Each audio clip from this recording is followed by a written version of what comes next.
Dalawang truck ang naghahatid ng mga mana kristal sa labas ng S-rank na gate ng Tokyo.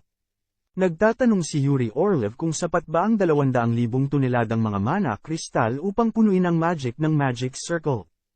Una, bubuo siya ng isang baradong Magic Circle sa paligid ng gate at pupunuin ang kinakailangang magic gamit ang mga mana kristal, dahil magkakaroon na ang Magic Circle ng sariling magic. Ngayon, nararamdaman niya ang kakaibang bagay. Ganap ang Magic Circle, ngunit pakiramdam niyang mayroong taong nagtatago dito. Sumisigaw siya, "Sino ka? Nasaan ka?" Ang kasama niyang hunter ay nagtatanong, mayroon kayang taong may tapang na manatili sa mga kalye kahit na bukas na ang dungeon break. Nilinaw ni Yuri Orlev na hindi niya sinabing isang tao ang nandoon. Sa tuktok ng isang gusali, sinabi ni Ilhua na magaling siyang makiramdam, alinsunod sa pinanggagalingan ng kanyang lakas, kaya't hindi nakakapagtaka ito. Bukod pa rito, nagsisimula na rin ang lahat. Lahat ay umaayon sa nakatakda na trahedya. Ang mga hunter na kasapi ng guild ng Draw Sword ay nag-uusap kung ano ang gagawin kung mabigo si Yuri Orlev. Kailangan nilang magtagal ng panahon upang makapagbigay ng sapat na oras sa unang hanay ng hunters sa pag-atake. Sa katunayan, nakikita nila kung gaano kaina ang kapangyarihan ng mga tao sa harap ng sakuna. Naniniwala si Yuri Orlev na ang mga mana kristal na ito ay magiging epektibo. Kung magtagumpay ito, kaya niyang harapin ang S-rank na gate ng mag-isa. Umiinom ngayon ng alak si Yuri Orlev upang magpahupa ng nerbiyos. May kabuuang 15 na mga S-rank na naghihintay sa paligid niya. Itinanong ni Yuri Orlev sa hunter niyang kasama, ano ang ginagawa ng Estados Unidos? Hindi ba nila ipinadala ang mga S-rank hunter papunta sa Japan bilang suporta? Ngunit ayon sa sinabi ng hunter niyang kasama, meron bagong S-rank na gate sa silangan, sa Maryland State, sa England at India. Samantala, ang gate ay nagbukas. Sa ospital, nagising si Jinwoo. Pumasok si Jinho at nagtanong sa kanya, bakit ka nagising ng ganoon katagal? Akala ko'y patay ka na. Sinabi ni Jinho na 3 araw na tulog si Jinwoo. Naisip ni Jinwoo na malaki ang naging pagod niya. Hindi rin siya nakapagpahinga ng matagal. Dagdag pa rito, hindi niya maalis sa isip ang eksena na ipinakita sa kanya ng tagagawa ng system. Agad na tinanong ni Jinwoo si Jinho kung ano ang nangyari sa S-rank na gate sa Japan. Noong una, lumabas ang mga higanti mula sa pulang gate, na mga top-tier A-rank na mga boss ng gate. Sinabi ni Yuri Orlev na hindi ito gaanong issue at naglagay ng barrier upang itulak ang mga higanti pabalik, na pinagtatawanan kung paanong hindi makalusot ang mga halimaw sa kanyang barrier. Biglang, isang malaking pulang higanti ang itinulak palayo ang iba pang mga halimaw at sinira ang harang gamit ang isang hiwa. Dahil dito, nabigo ang raid. Naidlip muli ang tatay ni Jinho at 23 oras na itong natutulog sa pagkakataong ito. Sinabi sa kanya ng kanyang assistant na may mga ulat tungkol sa isang pasyente na nagising mula sa walang hanggang pagtulog, at ang pasyenteng yon ay ang ina ni Jinho. Dahil dito naisip ng tatay ni Jinho na nagtataglay siya ng kakayahang pagalingin ang walang hanggang sakit sa pagtulog. Samantala, nalaman lang ng nakatatandang kapatid ni Jinho na si Jinhee ang sitwasyon at bumisita. Sa Japan, ang S-rank hunter na si Yuri Orlev ay natalo ng mga dambuhalang halimaw na yon. Ipinadala ng mga pamahalaan ang lahat ng mga sandatang militar na ito, ngunit walang silbi ang mga ito laban sa mga halimaw. Ang Draw Sword S-rank hunters ay nakatutok sa pagpapaputok sa isang higanti, iniisip na tanggalin ang mata nito para samantalahin sa labanan. Ang higanti ay may malaking sukat ngunit mabilis ang bilis at reaksyon. Ito ay isang live na broadcast na kumukuha ng kaguluhan sa mga lungsod ng Tokyo. Iniisip ni Jinwoo na kung magpapatuloy ito ng katulad sa gate ng isla ng Jeju, maaaring malagay sa panganib ang buong Asia. Kaya naisip niya na kailangan niyang magmadali at pumunta sa Japan, ngunit binuksan ni Gina ang pinto at hiniling kay Jinwoo na huwag pumunta. Kaya inaliw siya ni Jinwoo at sinabihan siya na hindi siya pupunta dahil marami na siyang trabaho. Ipinatawag niya si Beru at tinanong ang sitwasyon ni Gina. Sinabi ni Beru na wala siyang ginagawa maliban sa pagtulog. Alam ni Jinwoo na malamang na trauma siya, at hindi rin siya sigurado kung ano ang dapat niyang gawin. Hinanap ng ama ni Jinho na si Myung-han si Jinwoo para makipag-usap. Ibinigay ni Myung-han ang isang blankong tseke para punan ni Jinwoo. Ipinaalam niya kay Jinwoo na gumaling na ang tulog ng kanyang ina, kaya umaasa siyang matulungan siya ni Jinwoo.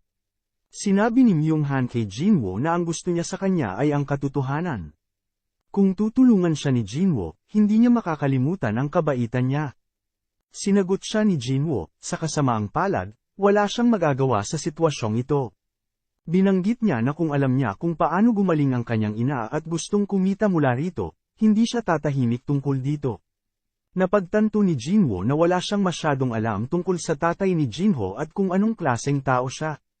Kinikilala niya ang limitadong bilang ng Holy Water of Life at ang pangangailangang maging maingat sa kung paano ginagamit ang mga ito. Sa Japan, ang sitwasyon ay kakilakilabot. Sinisira ang mga gusali, natamba ang mga puno, at tila binubura ng mga higanti ang lahat ng bakas ng tao.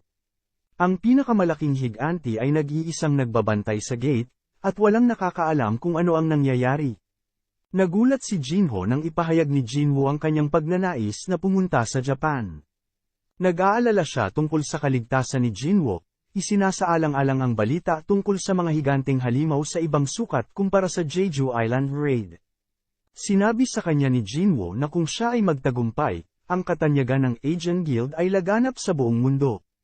Pagkatapos ay nagpa siya si Jinho na samahan niya si Jinwoo, dahil nakasama niya ito sa mga kamakailang insidente tulad ng pagsalakay sa Jeju Island sa double layer.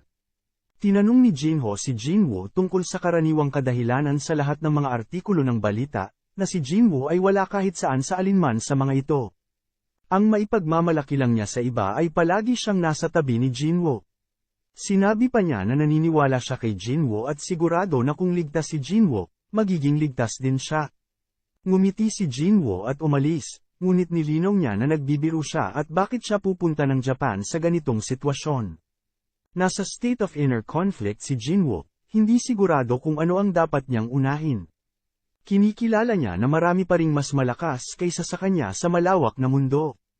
Napagtanto niya na ang paglutas ng lahat ay hindi lamang nakadepende sa kanyang presensya at hindi siya isang uri ng bayani.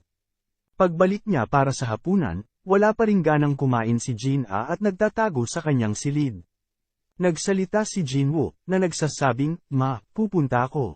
Sa kanyang pag-iisip, kinikilala niya na maraming tao ang mas malakas kaysa sa kanya, ngunit hanggat hindi humihinto ang kanyang paglakas, magpapatuloy siya sa pagtungo sa larangan ng digmaan upang maging mas malakas. Binanggit din ng ina ni Jinwoo na ang kanyang ama ay palaging pinupuntahan ang lugar tuwing nakakarinig ng sunog kahit nasa kalagitnaan siya ng pagkain. Sa gabi, pumasok siya sa kwarto ni Jina. Sinabi sa kanya ni Jinwoo na palagi siyang nasa panganib o nasa bingit ng kamatayan, ngunit nakabalik pa rin siya ng buhay. Nagpahayag siya ng pasasalamat sa pag-uwi niya ng buhay sa bawat oras at tinitiyak niya kay Jin na poprotektahan niya ito kahit na siya ay nasa malayo. Pagkatapos ay ibinalita niya ang balita na papunta na siya sa Japan. Hindi nagtagal, dumating ang Asian Guild sa Japan. Isang sundalo ng hukbo ang nagbabantay sa mga sibilyan para sa pag-atras, ngunit may humigit kumulang 10 mga pasyente na hindi makagalaw sa ngayon, at ang truck ay maaari lamang kumuha ng maximum na 4 na mga pasyente. Ang mga higanti ay patungo sa lugar, at ipinangako sa doktor at sa kanyang asawa na protektahan sila hanggang sa huli. Kaya hindi sila makakaalis ngayon. Biglang napansin sila ng 2 higanti, at nang ang isa sa ay malapit ng sumalakay, pinigilan ng shadow na si Jima ang higanti, dahilan upang lumipad dito sa malayo. Lumapit si Jinwoo at sinabi sa kanila na mas mabuting umalis na sila roon dahil masyadong malapit ang lugar sa ospital. Dumating si Jinho at sinabing tatabi siya at tutulong sa paglikas ng mga tao. Sa isang pagtalon, mabilis niyang natalo ang isa sa mga higanti.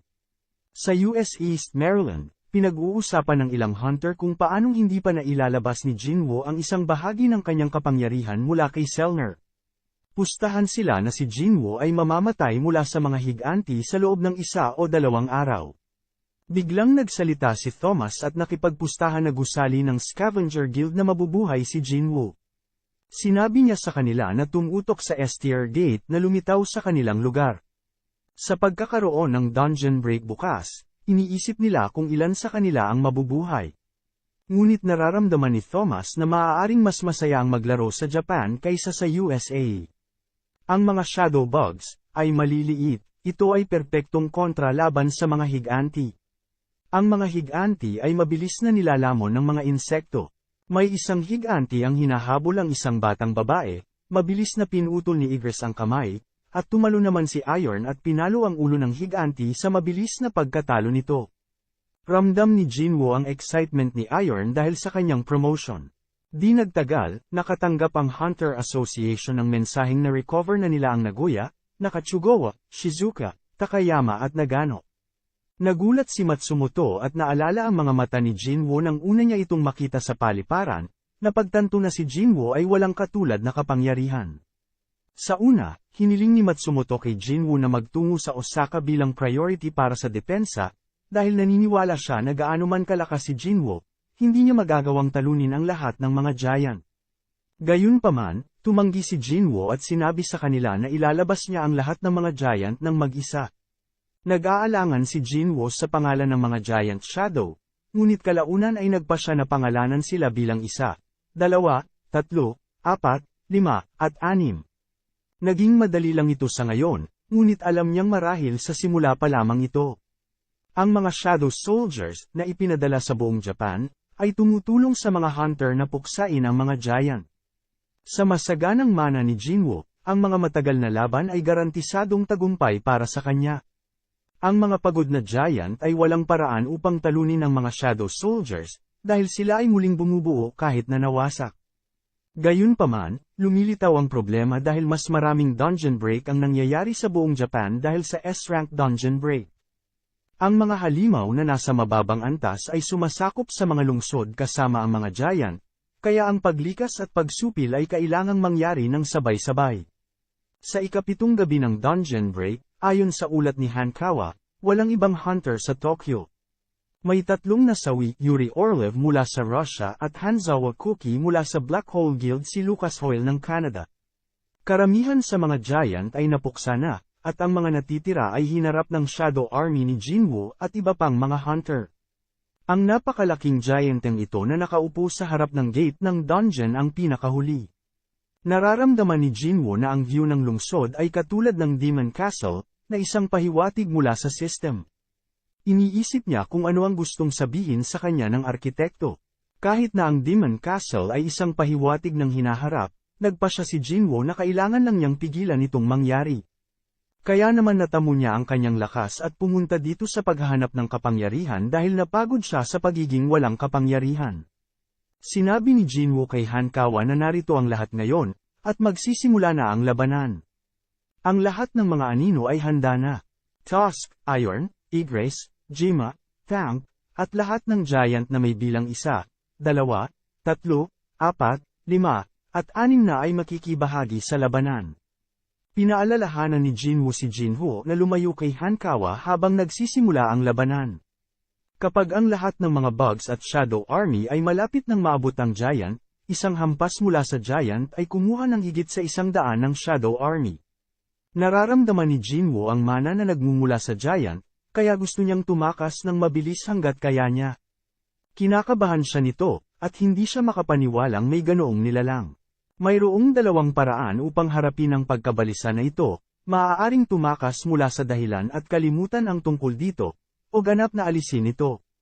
Dahil si Jinwoo ay kasalukuyang may sapat na mana na matitira, nagpa siya siyang sulungin ng kaunti ang pag-atake upang malaman ang kahinaan ng giant. Sa pananaw ni Jinwoo, natatakpan ng mana ng giant ang sarili na parang armor, na tila hindi ito nagdedepensa. Gayunpaman, may isang pagkakataon na nakalusot ang isang pag-atake. Ipinatawag ni Jinwoo si Kaisel at sinimulan ang kanyang pag-atake. Si Beru ang unang umatake sa mata nito, ngunit naiiwasan ng giant ang pag-atake. Sinusubukan din ni Igris na umatake ngunit nakaiwas. Nakahanap ng pagkakataon si Igris na makalapit para sa isa pang pag-atake, ngunit hinarang ito ng kamay ng nilalang. Mabilis na nag-react si Jinwoo at inatake ang mata ng nilalang gamit ang kanyang ruler's authority para kontrolin ang ilang dagger at putulin ang mata. Pagkatapos nito, sumigaw si Jinwoo at pumasok si Beru sa katawan ng nilalang upang sirain ang mga sistema nito. Lumilitaw ang mensaheng, natalo mo ang kalaban, ngunit napansin ni Jinwoo na ang mensaheng, namatay na ang may-ari ng dungeon, ay hindi lumalabas, na nagpapahiwatig na hindi pa tapos ang pagsalakay. Isa pa, walang lumalabas na itim na usok, kaya hindi rin niya ma-extract ang anino. Gayunpaman, lumalabas pa rin si Barrow, kahit patay na ang nilalang, sapat na ang lakas nito para itago ang presensya ni Barrow. Biglang, isang hindi kapani-paniwalang bagyo ng mahiwagang enerhiya ang lumabas mula sa S-rank dungeon. Sa kabutihang palad, pinuprotektahan ni Igris si Jinwoo. Ang gate ay sumisipsip ng mahiwagang enerhiya ng Giant, sapat na malakas upang maging sanhi ng hiwa sa mukha ni Jinwoo. Sinabihan ni Jinwoo si Jinwoo na manatili sa labas dahil titingnan niya kung ano ang nangyayari sa loob ng gate. Pagpasok ni Jinwoo sa gate, lumitaw ang isang malaking palasyo, at parehong narinig ni Barrow at Jinwoo ang isang masasamang tawa. Ang hari ng mga Giant, si Regia, ay pinigilan ng mga kadena na sumisipsip ng mana. Hiniling ni Regia kay Jinwoo na palayain siya mula sa mga kadena na ito, dahil alam niya kung ano ang pinaplano ng mga rulers at naniniwala na dapat mabilis na malaman ng iba. Gayunpaman, agad na napagtanto ni Regia na hindi si Jinwoo ang kanyang kilala. Tinatanong ni Jinwoo kung ang mga namumuno o kung sino man ang may pananagutan sa paggawa nito kay Regia. Ipinaliwanag ni Regia na sinusubukan nilang gamitin siya bilang isang tuntungan para sa pundasyon ng totoong digmaan na darating. Napagtanto ni Jinwoo na kung ganito ang pagkakadena nila kay Regia, ibig sabihin ay isa siya sa mga monarch. Binalaan ni Regia si Jinwoo na ang lahat ng mga monarch at rulers ay malamang na may mga kakampi sa kanilang panig, at bilang siya ngayon, si Jinwoo ay walang lakas na harapin silang lahat. Humihingi siya ng suporta kay Jinwoo at nangako na tutulungan siya. Si Jinwoo, gayunpaman, ay hindi naniniwala na ang isang halimaw ay makakatulong sa isang tao. Ngunit sa sigaw ni Regia, inaalerto ng system na ang King of Giants, ang soberanya ng simula, si Regia, ay na-activate ang kasanayang Pledge of Honesty. Kapag naibigay na ang kasanayan, ang nagpasimula at ang tumanggap ay hindi maaaring magsinungaling sa isa't isa. Tinanggap ni Jinwoo ang pledge. Pagkatapos ay hiniling ni Regia kay Jinwoo na palayain siya mula sa selyo, ngunit nang sinubukan ni Jinwoo na magsinungaling, pinipigilan ito ng sumpa. Ito ang kapangyarihan ng Pledge of Honesty. Tinanong ni Jinwoo si Regia kung bakit posible na malayang makipag-usap sa kanya hindi tulad ng ibang mga halimaw. Ipinaliwanag ni Regia na hindi maaaring ilagay ng isang tao ang mga naninirahan lamang sa mundo ng kaguluhan sa parehong pedestal gaya ng mga monarch na namumuno sa kanila. Ang mga naninirahan sa mundo ng kaguluhan na lumilitaw mula sa mga gates ay mga labi ng mga taunang hukbo, na nahuli matapos matalo sa mga hukbo ng mga rulers. Matagal na silang nakulong, dahilan para mawala ang kanilang pag-iisip. Gayunpaman, si Regia, bilang isang hari, ay napanatili ang kanyang katinoan at matiyag ang naghihintay sa araw na makakatakas siya sa kanilang mga hawak. Patuloy na tinatanong ni Jinwoo ang mga nakasuot ng silver armor na may mga pakpak sa kanilang likod bilang mga rulers at kung bakit patuloy silang nagpapadala ng mga nilalang sa kanila. Sinabi ni Regia kay Jinwoo na naghahanda sila para sa isang digmaan. Nilalayo nilang gawing larangan ng digmaan ang mundong ito at muling labanan ang mga monarch. Ipinaliwanag niya na ang kanilang layunin ay mag-inject ng mahiwagang enerhiya sa mundo. Habang itinuturing ng mga tao ang mga halimaw bilang mga kalamidad na nagmula sa mga gate, ang mahiwagang enerhiya ay nakikita bilang isang pagpapala mula sa gate. Ang mga mahiwagang kristal at mga mahiwagang bato na puno ng mahiwagang enerhiya ay ang pinakamalaking pinagmumulan ng kapangyarihan sa mundo. Plano ng mga rulers na gamitin ang kanilang mga bihag, na naglilinang ng mahiwagang enerhiya mula sa dugo ng mga halimaw upang bigyang kapangyarihan ng mundo at lumikha ng isang mundo na sapat na malakas upang mapaglabanan ang mga epekto ng digmaan. Tinanong ni Jinwoo kung ano ang ibig nilang sabihin sa digmaan. Sumagot si Regia na ito ay isa pang labanan sa pagitan ng mga monarch at ng mga rulers. Nagbabala siya na sa lalong madaling panahon, ang mundong kanilang ginagalawan ay magiging impyerno, at walang oras na sayangin. Kapag nalaman na nakipag-ugnayan na sila sa mga monarch, makikialam ang mga rulers. Posible pa nga na nagsimula na ang mga sugo ng mga rulers. Tinanong ni Jinwoo kung bakit siya partikular na pinupuntirya nila, na sinabi sa kanya ni Regia na wala siyang alam. Ang kapangyarihang taglay ni Jinwoo ay hindi talaga sa kanya, at ang katotohanang taglay niya ito ay patunay na ang orihinal na may-ari ay nagtaksil, na ginagawa siyang kaaway ng mga monarch at ng mga rulers. Gayunpaman, nanumpa si Regia na lalaban sa panig ni Jinwoo at nagtanong kung tutulong siya. Iminumungkahi ni Jinwoo na kung si Regia ay magiging kakampi niya, mas mabuting gawin siyang isang shadow soldiers. Ngunit ipinaliwanag ni Regia na ang mga monarch at rulers ay nagtataglay ng mga espiritual na katawan, na nawasak kapag sila ay pinatay, na pumipigil sa kanila na maging anino. Hindi maaaring maging sundalo ni Jinwoo si Regia. Tinanong ni Regia kung sapat na ba ito para matulungan siya ni Jinwoo ngayon. Gayunpaman, hindi mapalagay si Jinwoo at naghinala na may mali. Tinanong niya kung si Regia ay nasa panig ng sangkatauhan, ngunit hindi makasagot si Regia dahil sa pangako ng katapatan. Binanggit din ni Jinwoo ang mana crystal sa leeg ni Regia, na nagpapahintulot sa mga rulers na kontrolin siya at utusan siyang puksain ang lahat ng tao tulad ng ibang mga halimaw. Ikinagalit nito si Regia, na nagtangkang atakihin si Jinwoo gamit ang kanyang mga braso, ngunit naiwasan ni Jinwoo ang pag-atake. Sinabi ni Jinwoo kay Regia na masyadong mapanganib na panatilihin siya, dahil maaari siyang maging isang kalamidad. Ang huling sinabi ni Regia ay si Jinwoo ang kapahamakan. Habang nagiging mas matindi ang mga labanan sa pagitan ng mga residente ng mundo ni Jinwoo at ng mga nahuli na residente ng kaguluhan, ang mundo ay magiging isang mas malupit na larangan ng digmaan. Umaasa si Regia na ang lahat ng gustong protektahan ni Jinwoo ay magiging abo sa sunog ng digmaan.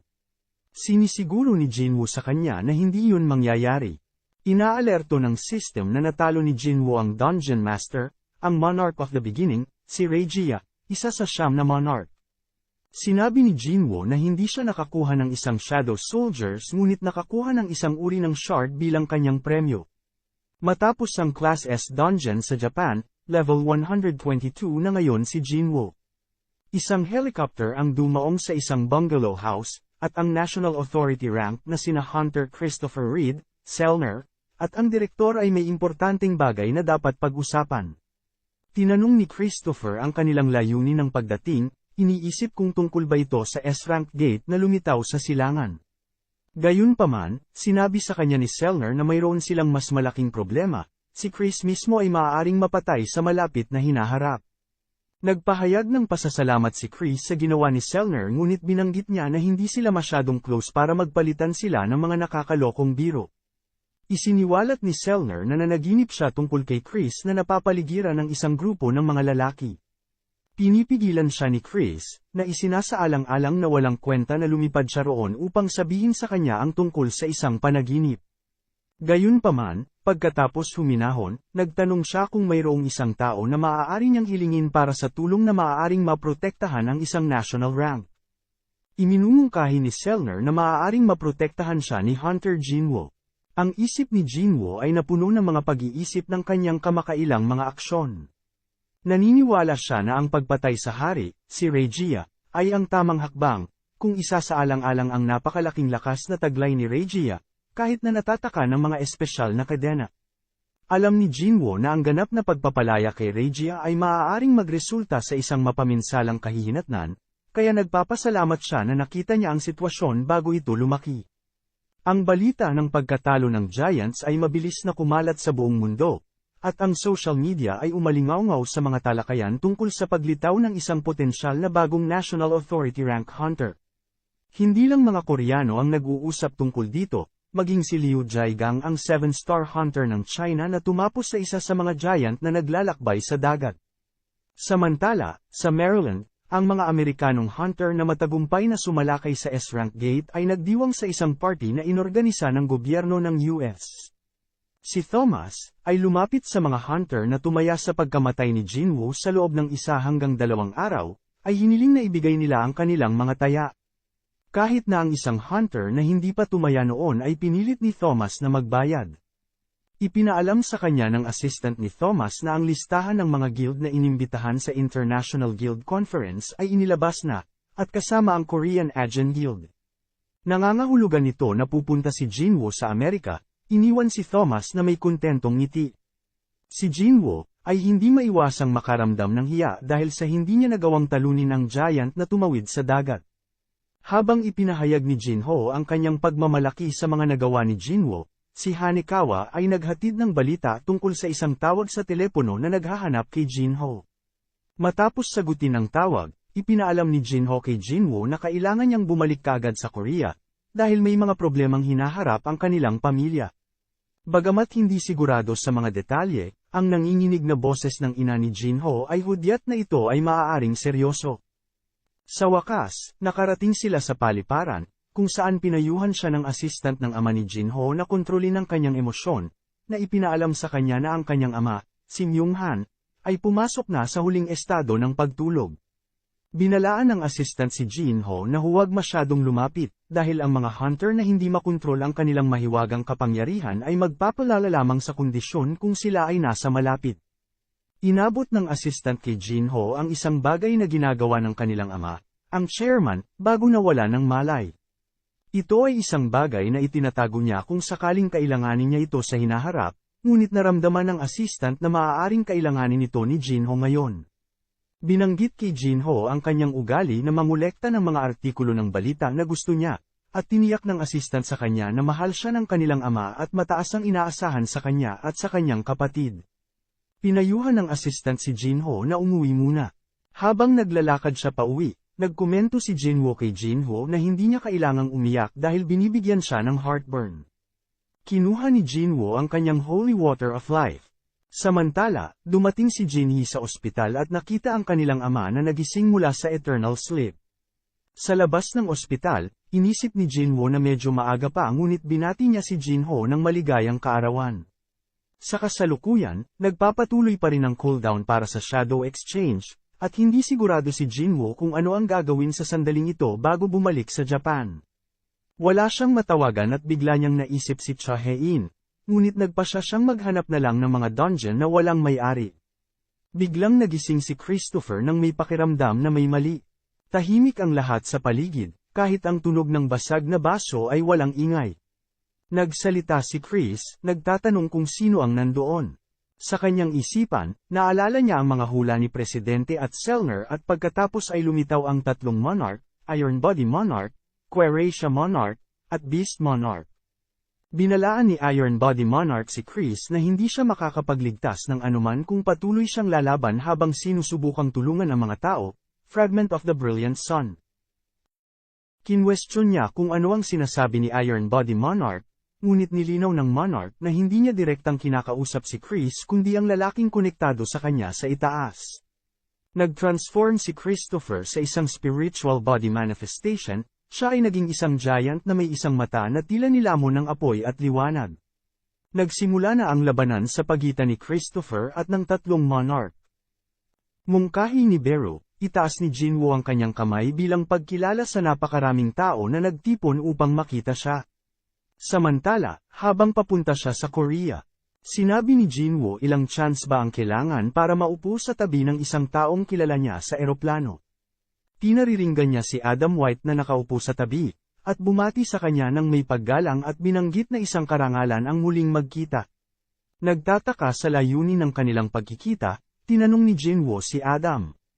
Pagkatapos ay ipinakita sa kanya ni Adam ang isang video na naglalarawan ng matinding sunog, na nagpapakita na sinimulan nito ni Christopher Reed, isang National Authority rank hunter. Ipinaliwanag niya na 1,800 bumbero at 14 na top-level na mage-type na hunter ay pinakilos upang labanan ang apoy. Napag-isipan ni Jinwoo na ang gayong matinding apoy ay malamang resulta mula sa isang away. Kinumpirma ni Adam ang kanyang hinala at idinagdag na si Christopher ay patay na nang matagpuan siya. Pagkatapos ay ipinakita ni Adam ang isang larawan ng isang lalaki na pinaghihinalaan ng Hunter Bureau na responsable sa insidente, larawan ng kanyang ama. Binalaan ni Jinwoo si Adam, gamit ang Ruler's Authority, na huwag ituring ito bilang isang biro o harapin ang masasamang kahihinatnan. Ipinaliwanag ni Adam na ang lalaki sa larawan ay lumabas mula sa isang dungeon, na naglalabas ng magic energy na tumutugma sa isang halimaw. Inatake niya ang kanilang mga S-rank na hunter ng walang babala, na nakapagpapaalaala sa insidente ng pagsabog sa Hunter Bureau ilang buwan na ang nakalipas, na nakakuha ng pandaigdigang atensyon. Ipinaalam ni Adam kay Jinwoo na matapos madaig ang kanilang mga hunter, ang lalaki ay nawala ng walang bakas. Bagamat wala silang mahanap na anumang ebidensya, ang profile ng suspect ay nagpapahiwatig na siya ang pinakamalamang na salarin.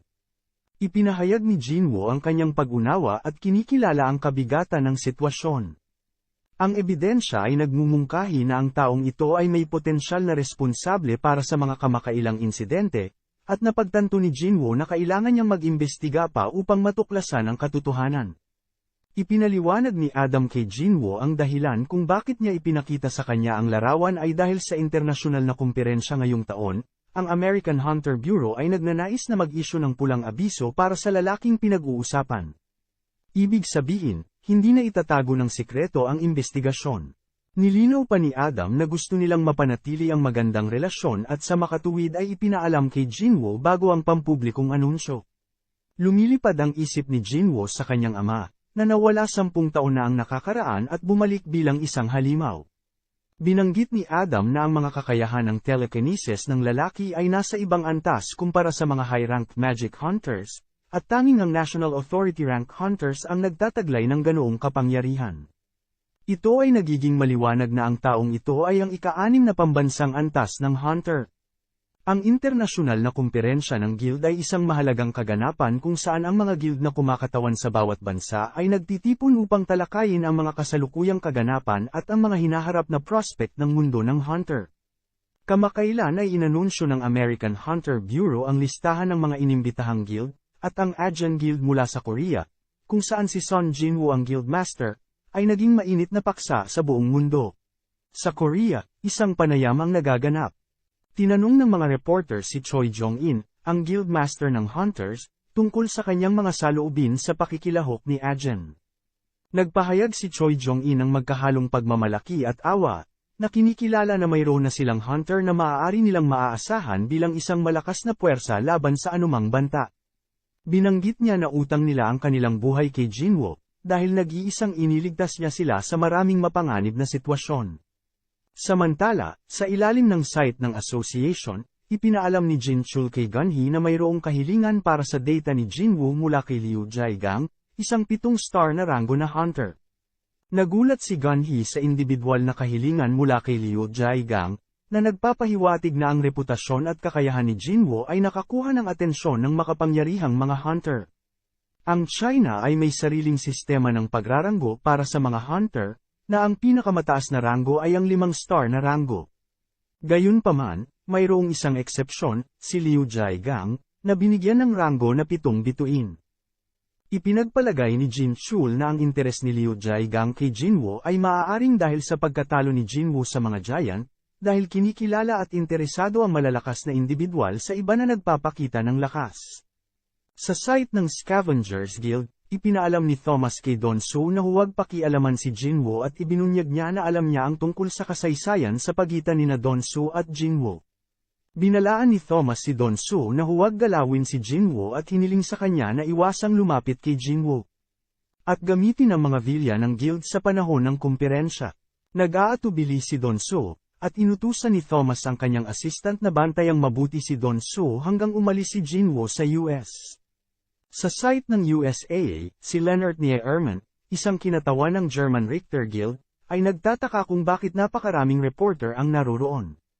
Ipinaliwanag ng hunter sa tabi niya na ito ay dahil ang Korean hunter na pinag-uusapan ng lahat ay nakatakdang dumating ngayon. Plano ni Leonard na makipagpalitan ng mga pagbati kay Jinwoo at nabanggit na ang kakayahan ni Jinwoo na magpatawag ng mga nilalang mula sa kanyang paligid ay nagbibigay sa kanya ng malaking kalamangan sa mga labanan. Naramdaman ni Jinwoo na may nakatitig sa kanya ngunit iniuugnay ito sa kanyang katanyagan at atensyon ng media. Napansin niya ang presensya ni Jin Chul at nagtanong kung bakit siya naroon. Nahihiyang ipinaliwanag ni Jin Chul na nandoon siya bilang bodyguard ni Jinwoo. Dumating si Adam upang samahan si Jinwoo sa isang lihim na pagpupulong. Tiniyak ni Adam kay Jinwoo na ang talakayan ay magiging kapaki-pakinabang para sa kanya. Bagamat ang ilang mga paksa ay maaaring may uri bilang sikreto. Ibinunyag ni Adam na ang US ay nasa ilalim ng pressure na punan ang kawalan na iniwan ng pagkamatay ni Hunter Christopher, na isang haligi ng lakas ng bansa.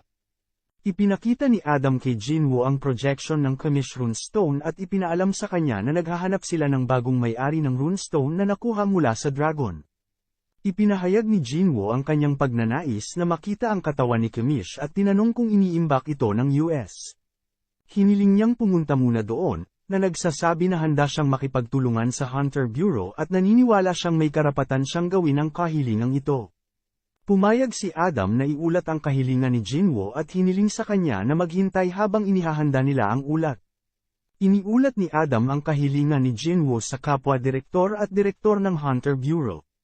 Pinag-isipan nina David at Michael, ang deputy director at director, kung bakit gustong makita ni Jinwoo ang katawan ni Kamish. Inamin nila na ang mga kakayahan ni Jinwoo ay hindi maisip at ang mga nangungunang hunter ay magbabayad ng malaking halaga ng pera para sa mga runestone.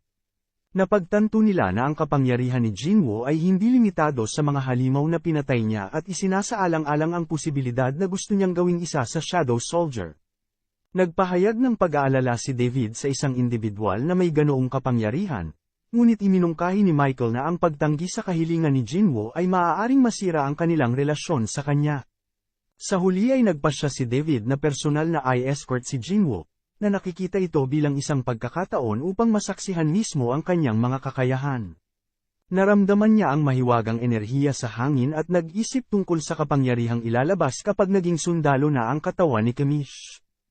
Hiniling ni Jinwoo kay David at ang iba pa na lumayo. At habang ginagawang shadow ni Jinwoo si Kamish, ang mga salitang, nabigo ang pagkuha ng anino, ay umalingaw-ngaw. Sa pangalawang pagkataon lumitaw ang anino ni Kamish, na naging sanhi ng pagkabasag ng reinforced glass na puno ng mana ng mga top-rank hunters. Gulong-gulo ang isip ni Kamish paulit-ulit sinasabing patayin lahat ng tao at pag-atake na may hininga ng apoy. Ipinahinto siya ni Jinwoo, sinabi sa kanya na ang kristal na mana na nakaimbed sa kanyang ulo ay naalis na, at hindi na niya kailangang sundin ang mga utos ng mga rulers. Nagulat ang lahat ng naroroon nang marinig si Jinwoo na nagsasalita ng wika ng halimaw. Kinilala ni Kamish si Jinwoo bilang kanyang bagong hari, na inihayag na minsan ay naglingkod siya sa hari ng mga dragon, ang Monarch of Destruction. Namangha si Jinwoo sa malakas na independent ego ni Kamish, na nalampasan ang anumang halimaw na nakatagpo niya noon. Napagtanto niya na si Kamish ay isa pa sa siyam na monarch na ipinakita ng sistema, na sumapi sa hanay ng hari ng mga patay at ang hari ng mga giant. Gayunpaman, huli na ang kanilang pagkikita, at nagpaalam si Kamish kay Jinwoo, binabalaan siya tungkol sa 4 na tao na humiram ng lakas ng mga rulers at pinayuhan siya mag-ingat sa kanila. Nang bumalik sa kawalan ng anino ni Kamish, inutusan ni Jinwoo si Adam na isalin ang kanyang paghingi ng tawad sa direktor at nag-alok na sagutin ang mga gastos para sa mga pinsalang dulot ng nabigong pagkuha. Frustrated, sinuntok ni Jinwoo ang pader sa inis bago umalis. Ipinaalam ni Jinchul kay Jinwoo na umalis na si Jinho sa sandaling makatanggap siya ng mensahe na nagsasabing hinihintay siya ni Jinwoo sa punong tanggapan ng Hunter Bureau. Gayunpaman, natarante si Jinwoo at sinabing kagagaling lang niya roon. Kinumpirma ni Adam na ang pangalan ni Jinho ay wala sa log ng bisita, at si Jinchul ay nagpahayag ng hindi paniniwala, na binanggit na isang hunter mula sa Scavenger Guild ang personal na kinuha si Jinho 2 oras na ang nakalipas. Napansin ni Adam na habang ang Scavenger Guild ay may malapit na kaugnayan sa Hunter Bureau, wala silang autoridad na pangasiwaan ang kanilang mga gawain. Knockout na ngayon, ang galit at pagnanais ni Donso para sa katotohanan ang nagpasigla sa kanyang walang humpay na pag-atake kay Jinho. Samantala, si Thomas at ang kanyang koponan mula sa Scavenger Guild ay nasa isang karera laban sa oras upang hanapin si Donso at makialam bago dumating si Jinwoo. Si Jinwoo, gamit ang kanyang Shadow Army, ay nagpatuloy sa kanyang paghahanap sa lokasyon ni Jinho. Alam niyang naging pabaya siya sa hindi pagtalaga ng Shadow para protektahan si Jinho, lalo na pagkatapos ng insidenteng kinasangkutan ng kapatid si Gina. Nang hihinayang sa kanyang kapabayaan, tinawag ni Jinwoo ang lahat ng kanyang mga anino upang tumulong sa paghahanap. Sa ibang bahagi ng lungsod, nagmuni-muni si Donso sa kanyang mga intensyon. Hindi niya kailanman binalak na saktan si Jinwoo ng direkta ngunit gusto niya ng mga sagot tungkol sa pagkamatay ng kanyang kapatid. Naniniwala si Donso na si Son Jinwoo ang may pananagutan sa pagkamatay ng kanyang kapatid sa dungeon. Humingi siya ng kumpirmasyon kay Jinho, umaasang marinig ang katotohanan at ayusin ang usapin. Walang humpay na sinuntok ni Donso si Jinho, umaasang magising siya at makuha ang impormasyong gusto niya. Ang isa pang hunter sa malapit ay nagsabi sa katatagan ni Jinho, na binanggit na siya ay tila isang mabigat na mandirigma. Habang tumitindi ang tensyon at tumitindi ang paghahanap kay Donsu, ang kapalaran ni Jinho at ang katotohanan sa likod ng pagkamatay ng kanyang kapatid ay nababatay sa balanse. Ipinahayag ni Donsu ang kanyang pagkadismaya, hindi maintindihan kung bakit napakatigas ng ulo ni Jinho.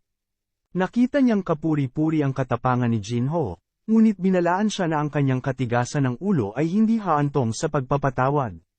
Itinuro ni Donsu ang manggagamot na nakatayo sa likuran niya, na sinasabing ililigtas ng manggagamot si Jinho sa tuwing siya ay nasa bingit ng kamatayan. Gayunpaman, binigyang diin niya na hanggang sa ibunyag ni Jinho ang impormasyong gusto niya, siya ay pahihirapan ng walang katapusan. Sila ay nasa isang inabandonang lokasyon, nakahiwalay sa loob ng mahigit 5 taon, na walang sinuman sa paligid upang iligtas si Jinho anuman ang kanyang mga sigaw. Masungit na ipinakita ni Jinho kay Donsu ang kanyang gitnang daliri, na nagdulot ng galit ni Donsu. Pilit niyang hinawakan ang ulo ni Jinho at isinandal sa dingding. Ang isang kapwa hunter ay nagbabala kay Donsu, na nagpapaalala sa kanya ng mga kahihinatnan ng paggawa ng pagpatay para sa personal na pakinabang. Samantala, napansin ni Donsu ang isang orc sa harap ng bodega, iniisip kung may malapit na dungeon break o kung ano pang anomalya. Nang maghahatid na sana siya ng isa pang suntok, biglang naputol ang palitan ng mga salita. Sa ibang lokasyon, ang ina ni Jinwoo ay sabik na nagtaka kung kumusta na si Jinwoo. Si Beru, na nagmamasid mula sa malayo, naramdaman niya ang isang pamilyar na pakiramdam na nagmumula kay Jinwoo ang galit ng hari. Sa gitna ng mga pangyayaring ito, napagtanto ni Thomas ang pagkaapurahan ng sitwasyon, inutusan ang kanyang driver na ihinto kaagad ang sasakyan. Sinipa niya ang pinto at inutusan ang driver na sundan siya sa lalong madaling panahon. Nang may determinasyon, sumugod si Thomas patungo sa larangan ng digmaan. Isang kritikal na suntok ang ibinigay ni Jinwoo, na nagpalipad kay Donsu sa isang malaking distansya. Dumating na ang Shadow Lord. Mahalagang tandaan na ang mga healing potion ay hindi maaaring gamitin upang mabawi ang kalusugan kapag ang HP ay mas mababa sa 10%. Si Jinwoo, nagsasalita sa Korean, ay humiling sa manggagamot na pagalingin siya. Gayunpaman, humakbang pasulong si Donsu at nagsalin, ipinaalam kay Jinwoo na sa halip ay kailangan niyang magtanong sa amo ng manggagamot. Frustrated, naghatid ng malakas na strike si Jinwoo sa healer. Pagkatapos ay lumapit siya sa isa pang hunter, tinanong kung siya ang manggagamot. Matapos makumpirma na hindi siya, mabilis na tinapos ni Jinwoo ang hunter.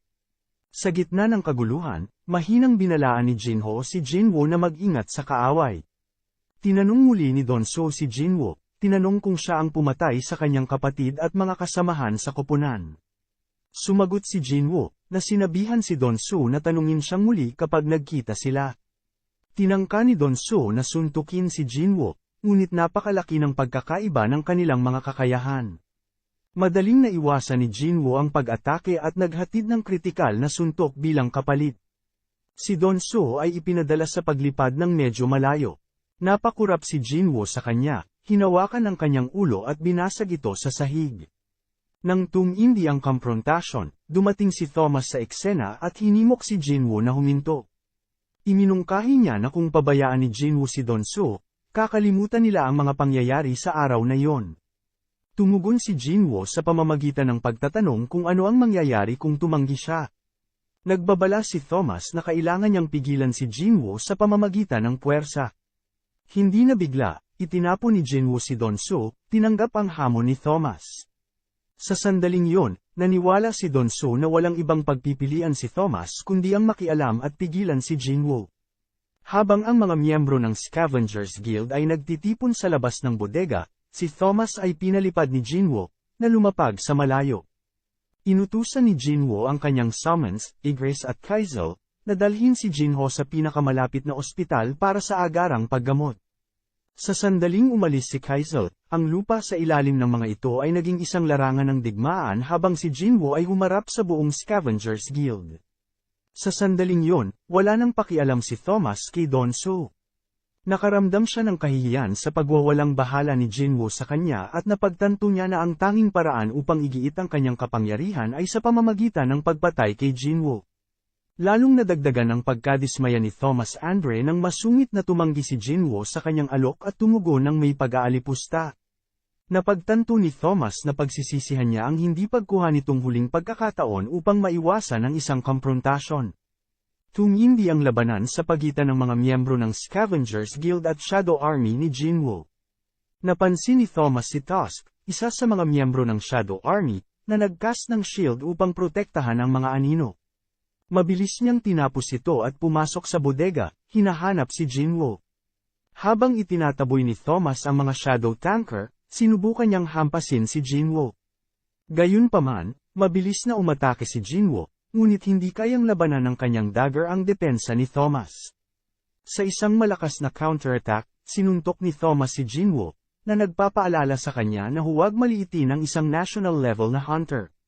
Gamit ang kanyang psychokinesis ability, sinubukan ni Thomas na hilahin si Jinwoo palapit sa kanya. Ngunit inaktibo ni Jinwoo ang autoridad ng kanyang rulers, na nabigla si Thomas habang nilabanan niya ang paghila at ipinagpatuloy ang kanyang pag-atake. Ang walang humpay na pag-atake ni Jinwoo ay nagdulot ng pagdurugo ni Thomas, at tinuya niya si Thomas, na nagparamdam sa kanya ng matinding pagkakaiba sa kanilang mga lakas. Galit, nagpa siya si Thomas na palakasin ang kanyang sarili, na tinapak ang kapangyarihan ng mga rulers. Siya ay nilamon ng isang ginintoang aura, na naging isang malakas na kalaban. Napagtanto ni Jinwoo na mayroong 4 na tao na humiram ng lakas ng mga rulers, na posibleng nakaligtas sa pagsalakay ng kamish at mga hunter sa national rank. Isa na rito si Thomas Andre. Ang reinforced form ni Thomas ay nagpalakas ng kanyang depensa at kapangyarihan sa pag-atake ng malaki, na naging dahilan upang siya ay isang mabigat na kalaban. Gumawa siya ng napakalaking shockwave sa pamamagitan ng paghampas ng kanyang mga kamao sa lupa, sinusubukang bitag si Jinwoo. Gayunpaman, mabilis itong iniiwasan ni Jinwoo gamit ang ruler's authority. Pagkatapos ay inihagis ni Thomas ang kakayahang makuha, na lumilikha ng isang malakas na puwersa ng gravitational. Umasa si Jinwoo sa ruler's authority upang kontrahin ang paghuli, na tinipon ng lahat ng kanyang kapangyarihan sa isang mapangwasak na suntok. Lalong tumindi ang kanilang sagupaan nang ginamit ni Jinwoo ang kanyang tuhod para basagin ang head armor ni Thomas, na ikinagulat niya sa lakas ng tama. Ang labanan sa pagitan ng dalawang makapangyarihang hunter ay nagpatuloy, na ang bawat isa ay nagpakawalan ng kanilang pinakamalakas na pag-atake sa pakikipaglaban para sa kaligtasan. Bumaba si Adam White sa kotse, namangha sa napakalaking mahiwagang kapangyarihan na tumatagos sa hangin. Binalaan ng isa sa mga hunter si Adam tungkol sa paparating na panganib at pinayuhan siyang ihanda ang sarili. Si Thomas Andre ay walang awang hinahampas ni Hunter Jinwoo, na iniwan si Thomas na natarante sa hindi kapani-paniwalang lakas at bilis ng isang hunter. Sa kabila ng mga pagtatangka ni Thomas na mag-counterattack, lahat ng kanyang mga welga ay walang kahirap-hirap na iniiwasan ni Jinwoo. Patuloy niyang pinaulanan ng suntok si Thomas, tumangging sumuko. Kahit na sinubukang makialam ni Adam White, nagpatuloy si Jinwoo hanggang sa tuluyang umamin si Thomas ng pagkatalo. Ang pangitaas na baluti ni Thomas ay halos nawasak sa pamamagitan ng suntok na mga welga ni Jinwoo, dahilan para hindi makapaniwala ang kalapit na hunter sa nakitang pinsalang idinulot kay Thomas. Agad na tinawagan ni Adam White ang Scavenger Guild Healer upang gamutin ang mga sugat ni Thomas. Gayunpaman, ipinaalam sa kanila ng manggagamot na si Thomas ay nagdusa ng matinding pinsala, na ang bawat buto sa kanyang katawan ay bali at labis na dumudugo. Nag-alinlangan siya sa kanyang kakayahang pagalingin si Thomas ng mag-isa at humiling ng karagdagang tulong. Nagtapos ang labanan na si Don Suo ang tanging nasawi, habang karamihan sa mga miyembro ng Scavenger Guild ay naiwang nasugatan o malubhang nasugatan. Pagkatapos ay ginamit ni Jinwoo ang kakayahang makipagpalitan ng anino upang magpalit ng lugar kay Bero, para magbigay ng suporta sa pagpapagaling ni Jinho sa Amerika. Lumingon si Jinwoo sa anino sa tabi niya at hiniling ng anino ni Don Suo kay Jinwoo na bigyan ito ng pangalan. Sumagot si Jinwoo na si Don Suo ay namatay dahil sa kanyang sariling kasakiman, at sa gayon ay pinangalanan ng anino na Greed. At inutusan niya si Greed na ibalik ang ulo nito sa sahig.